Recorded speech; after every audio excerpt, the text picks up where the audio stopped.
So the question is how to get gifts out of your man. How to get gifts out from your man, whether you're dating a man who's thoughtful and can give you gifts on his own, or if you want him to get you something specific. Now, this isn't always going to work, but let me just tell you what would work on me. Okay? I consider myself a very thoughtful gift giver personally, but I will tell you what would work on me, and you guys can take it or leave it. All right, here's how it would go. How to get a gift from your man. Since men are not, first of all, have you guys dated a man ever? These guys just kind of turn their brains off around women after a certain time. Once y'all are in the maintenance phase, they're just so, I don't know, what do you want? What do you think? What should you do? Can you just handle it? That's how men are once y'all are past the honeymoon phase, all right? They get very maintenance mode, all right? So first and foremost, they're not paying attention. That's the biggest issue. They don't even pay attention, let alone consider what you would like and why you would like it and when you should get it, etc. Do you understand? They look up and go, oh shit, it's our anniversary today. That's how men are, all right? Just to be clear. Once you're past a certain point in the relationship, that's what they become. So, you need to make it easy for them, all right? I'm not saying they're going to necessarily give you these gifts on demand. I'm not saying that. The name of the game here for you as a woman is to be patient. It's just patient. You have to make it not so subtle and let them know what it is specifically that you like or would like, and then be patient. And here's how you do it. All right? So, say you want a necklace, some bit of jewelry, a ring, I don't know. Whatever you want. What I would recommend doing, what would definitely work on me, is you guys are dating for time, whatever. It's got to be your boyfriend or husband or whatever.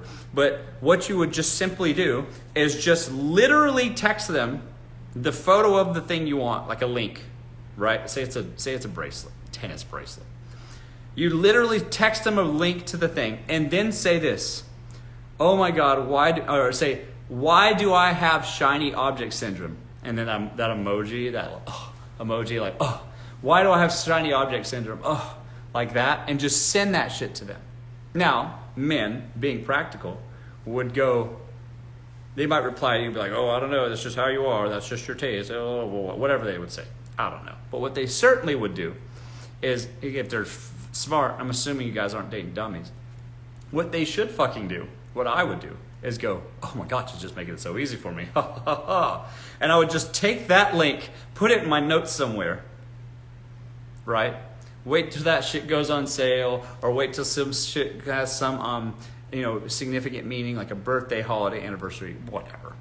And I would just take that link and be like, wow, now I don't even have to think about this. I'll just buy this later. You see what I mean? It's a perfect gift. Or, wait, didn't you send me something one time? Let me go back in our links and our shared links on the text message. And I would just use that as a reference to get her the thing she wants later down the line. And then I'll come in looking like a hero. Little do I know that shit was pre-planned. Do you guys see? And that would definitely work on me. Because it's just like, wow. Because as a man, once you're past a certain point in the relationship, hang on, let me decline this request to join my life. Because I don't want to hear anybody else's not so well thought out opinions. God, let me get it out first, or y'all jump in with your thoughts I didn't ask for. Anyways, what would definitely work on me is she sent me a thing with a link, made it super easy, it's right there. And then I would just be like, oh wait, didn't you say something? God, what do I get her? It's our anniversary, it's tomorrow. What do I do? And then I'd go, oh wait, she sent me something. Let me go check my links. And then go click that shit. It's already there. Click, boom, order, boom. Got it. Because men are so simple and practical, really. So they're just going to anything that makes it easy, click the link, let's go buy. That's how you do it. That's how you get gifts out of men. That's it. So if you just make it easy for them and just drop a suggestion like, oh my God, why do I have such shiny object syndrome? Or text them another link and be like, my toxic trait is thinking that this pretty bracelet will fix my life. You see what I'm saying? Just subtle stuff like that as a joke But then the guys will like save that shit for later. That's how you get gifts out of men, guys. Ladies, that's how you do it. Why do you look tired? I am tired. God, it's this Halloween week has just been out doing stuff, partying, a little drinking, and it's just now I'm just cooked.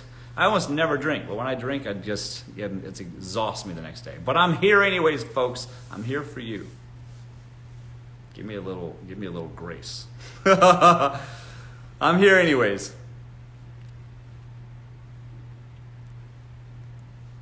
But sometimes they act stupid to not buy gifts. Well, see, the thing is that the gifts are going to have to come on certain occasions. They have no choice. Valentine's Day's coming up. Your birthday's coming up. Anniversaries are coming up. So those events are inevitable. So if you already have them, already have set up the conversations, like just cute little links to things and cute little quippy things, they'll be smart enough, at the very least, to either have saved that link or be able to reference it later. Oh, what did that thing she want? And to go back in the text and be like, oh, and now he's going to look like the hero. But you planted that. That's how you play chess here with the boys.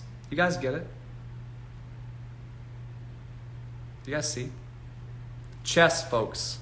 You got to stay ahead of them. And men are dumb. They're not sure you're really planting that. They just think you're just being conversational. But they will click that shit. They will buy you that shit when it's appropriate. Because believe me, sis, they didn't put much time or effort into it anyways. So if you make it easy for them, give them layups, you'll get what you want. You see? That's how it works. That's how men work.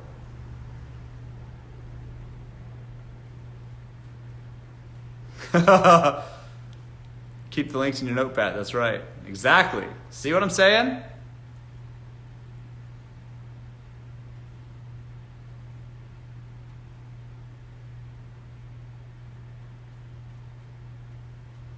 Okay, let's see here. Do guys you're not in relationships with bite this type of bait as well? It depends if they like you or not. And you can, by the way, you'll be able to tell. If they really like you, they'll buy you stuff, whatever. If they want the relationship to progress into something more serious, they'll buy you stuff for sure to try and impress you, For sure they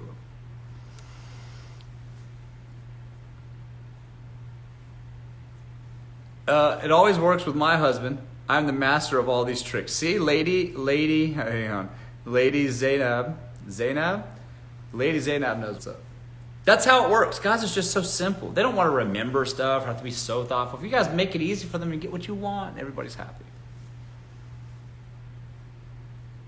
It's not that guys aren't smart. Because here's the thing. It's not that guys are smart. It's just once the relationship progresses into a more maintenance mode, then it's just a matter of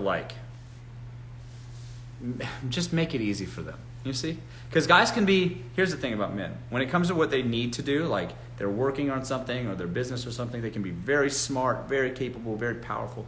But when they go home with their woman, they just want to turn their brain off, get out of fight mode, get out of awareness mode, and they just want to chill and relax and just decompress and not think at home and not have to worry about doing battle or whatever. So because of that, they just sort of turn that part of their brain off. So they just don't pay as much attention at home. They can be very super capable in the workforce and be out there with other men fighting and competing very well. But at home, they just turns right off and they go, oh, you do it. You just handle it. I don't know. And that's how it becomes for men. But I'm saying just play that in your favor as a woman and just simply say, oh my God, why do I have shiny object syndrome? Send him the link. Because when the time comes, he's going to reference that link to buy you a low-thought gift. You won't have to think about it. You won't have to go, oh, what should I get her? It'll be there. And he'll remember that it'll be there. Trust. That's how you get what you want. Why don't people date for marriage anymore? They want to test drive, but are not. But they are literally the city bus. That's really funny. Well, here's the thing. Here's the thing and this goes both ways, guys.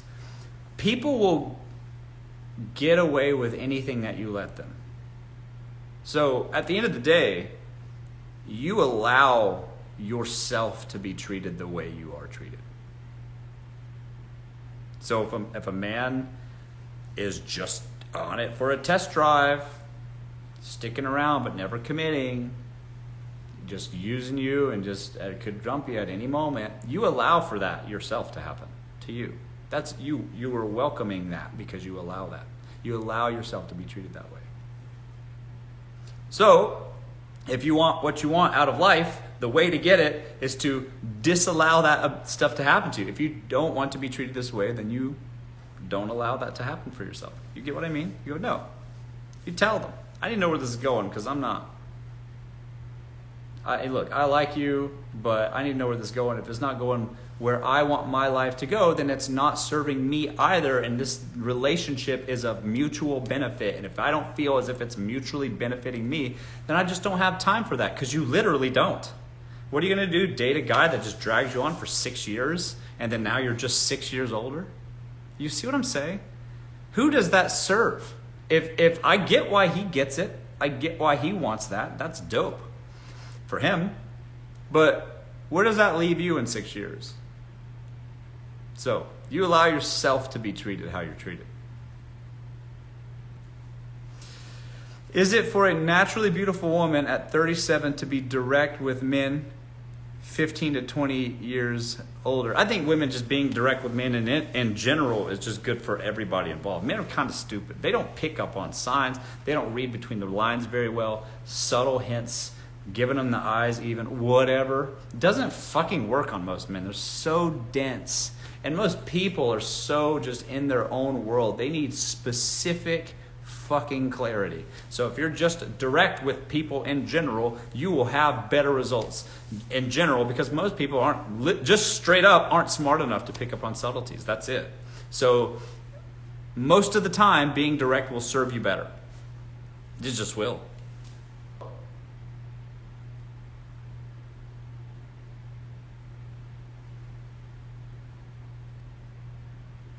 What state are you in?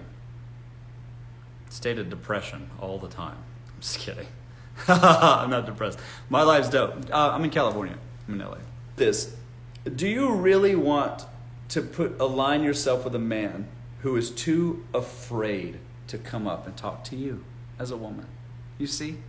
There are far more important challenges in life than it is to there's far more important challenges in life that are way harder to deal with as a man than just simply talking to a woman that you find pretty. Okay? So if you as a man can't even walk up to a woman that you find attractive and just bite that bullet, and you're just what? Afraid of talking to a girl you like? You see? What's the rest of your life like? Because if that's a huge obstacle for you, like, what's it going to be when there's real pressure applied to you? You're going to fold? You're going to fold like paper mache? Like, what is it? Do you see what I'm saying?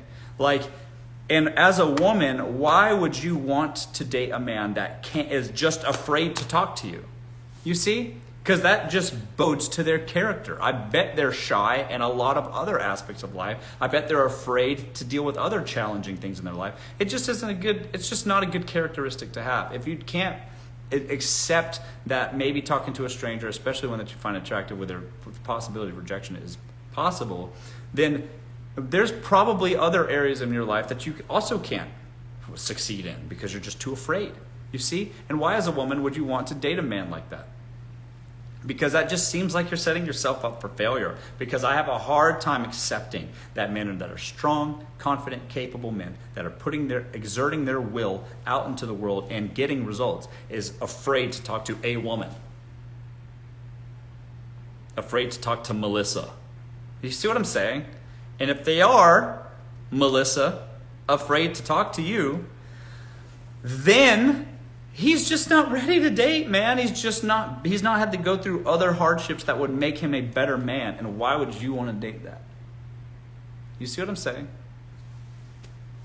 God, it's way harder shit to deal with in life. Trust me. Oh, thanks for the gifts, Steve. Thank you.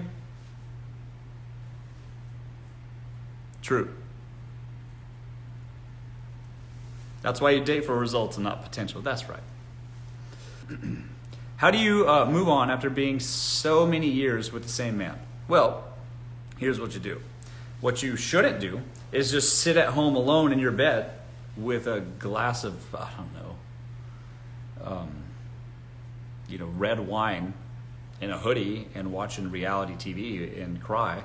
You shouldn't do that. You got to put yourself back out there, sis. That's what it has to be. Because you're not fucking Rapunzel. You can't just sit in your high tower and then just some Prince Charming is just going to ride up on his white steed and say, let down your hair. Or he's certainly not going to poof into your lap like some 500 years of yearning or whatever, longing, whatever that movie was.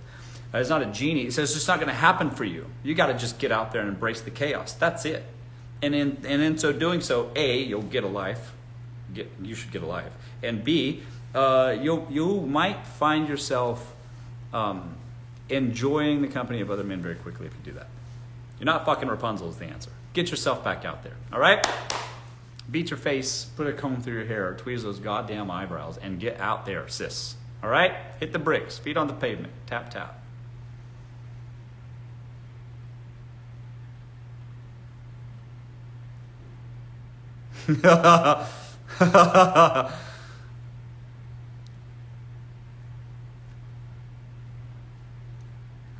Why would a guy who broke up with me be looking at my social media 6 months later? Oh, because that man who broke up with you had all that confidence inside of him when he was getting laid regularly by you. A lot of control, right? Just come over. You'd be like, okay, yeah. He had all that confidence inside him. And then he breaks up with you thinking he can do so much better.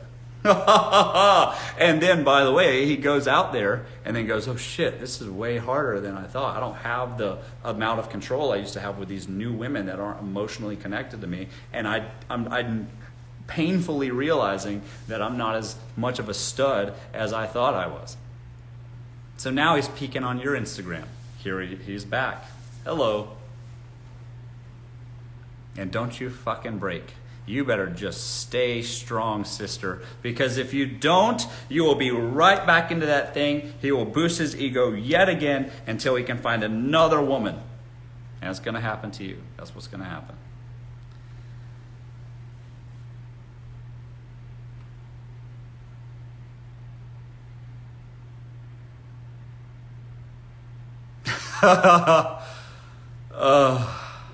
That's right. Do they come back every time? Most guys do. Simply because, here's the deal. Most guys, when they're with you, when they have a girlfriend or whatever, that's when they have the most confidence. They're getting laid regularly, whatever, right? Then they have a lot of confidence. They're getting lots of women because of that newfound confidence by having a steady woman. They get approached a lot by other women. They start feeling confident, whatever, because they don't really have anything to lose. If no new girl gives them any play, it's okay. He's got a girl at home, right? So that's fine. So they have that kind of confidence, right? But then when they lose that girl at home and they start getting desperate, sexually desperate, then it shows. You can smell it on them. It's a very obvious issue. Most girls can just tell. All right, it's a turn on. And that desperation shows, and by the way, it's not that easy to get laid, especially by the girls that you want.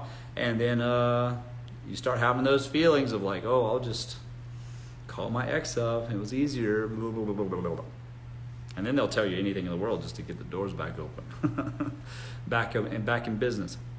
So just have some respect for yourself. Trust. There are levels to success. So guys that have a lot of money, they'll start paying for stuff that guys with not as much money wouldn't even consider. Like, for instance, they might pay your rent, car note, all that stuff just as a kind gesture, right? But here's the thing about the mentality of a provider. Providers don't just... A man that's a genuine provider and deep down, he doesn't just pay for dinner, a date, a meal. That should be fucking standard. Whether you're a provider or not, men should be paying for the dates. That's just a matter of fact. And if the men don't think that they should have to, it's fucking weird to me. Something's wrong with it. Maybe it was because I was raised in the South or whatever, but that's just a weird thing for me, for just to feel like I shouldn't have to pay for the dates I bring women on. That's crazy to me. Whatever, though.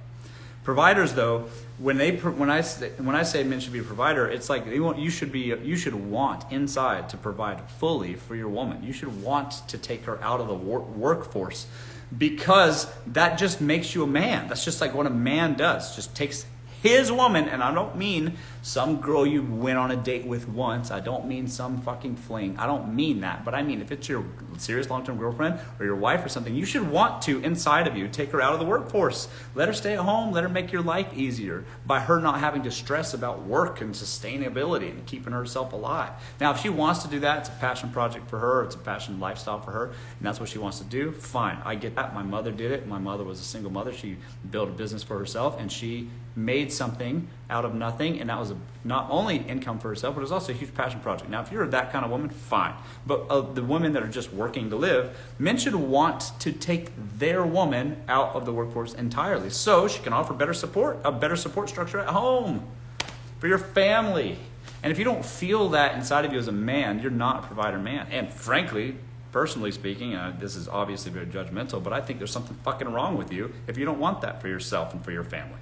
You understand? If you don't want to take your woman out of the workforce and you insist that she has to work to help provide for your kid, I think there's something wrong with you. That's just weird to me. Anyways, so a provider man isn't just a guy who pays for dates. A provider man is a guy that wants to take his woman out of the workforce so he can have a better support structure at home. If he's not striving to move towards that, he's not a provider. He's a fake provider. And let me tell you, sis, there's a lot of fakers out there. They just pretend they are. They say they will be just to get you to, I don't know, get in your pants, whatever. And some of y'all falling for it. That's your fault. But the answer is it's not a provider. It's just a guy that takes you on dates. And by the way, broke guys can do that too. Why haven't you married? Okay, well, somebody recently told me this, that Russians say that if you're not married before 25, you can just skip over your first marriage, your first divorce. So I think that it's just getting married later in life just saves me a bunch of heartache. Plus, this way I only end up having to be with somebody for like 15, 20 years instead of like 45. God, so sick of that shit. After 20 years of this shit, I'm done. But at least after 20 years, if I'm like 75, 80, I have no energy to go back out there, so I might as well stick it out. I think I can handle 20 years, 25 years. I don't know about 45, though.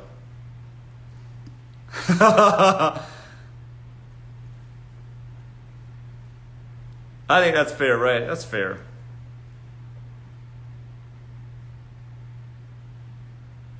20 years you can have kids and be out the house. They'll still be on your credit cards or whatever, but at least you'll just, God, 20 years is fine. 45 years, that's like 2 rounds of 2 sets of kids. That's way too long. God, we barely got through the first round. That's crazy. I don't know. I think later in life's a little bit better for me. 44 maximum, that's right. Advice on being 25 and dating in Newport Beach. Well, you're in a bubble. And as long as you like board shorts and Happy Dad t-shirts, you will be just fine, sis. But if you want anything beyond that, you're going to have to travel. All right? How do you beat a narcissistic man at his own game? Oh, that's a good question. Okay. All right. Let me just, 2 things. I'm going to answer that question, but let me preface it first. So, first of all y'all's exes aren't narcissists, all right? So people are self-motivated. They are definitely interested in what they're interested in first, and you come second, and then that's just how it is. It's always... Nobody's out here acting selfless, and for y'all to pretend that you are is also not right. Pretending that you're selfless is the most selfish thing. You're just using it to manipulate people, all right? So first of all of y'all are selfish. Men are just a little bit more outward about it, you see? And then because of that, women say, oh, he's just a classic narcissist, and like 9 out of 10 ex-boyfriends are narcissists. It's never like, oh, well, we had a great relationship, it run its course, we grew apart, we went our separate ways. That happens once in a blue moon, and according to you guys, and the rest of them are just toxic, verbally abusive narcissists. I swear to God. And that's just not, A, that's just straight up not true. And B, the way that you handle a man that is, taking advantage of you, taking advantage of, feeling a sense of entitlement that puts you at a loss. The way you handle those people is just to take away attention. Don't feed them. You just literally ignore them. And they say, hey, come over. He's like, don't really feel like it. Not tonight. Got stuff going on. And then don't reply after that. And when you don't feed their ego, it will disarm them, and watch them crumble and end up crying like little babies. That's the fastest way to make a grown man cry, is to withdraw affection. Now, y'all using that shit to be manipulative, but I think you should just use that as a tool to set boundaries that allows you to not feel powerless in a relationship that's one-sided. That's really just the answer.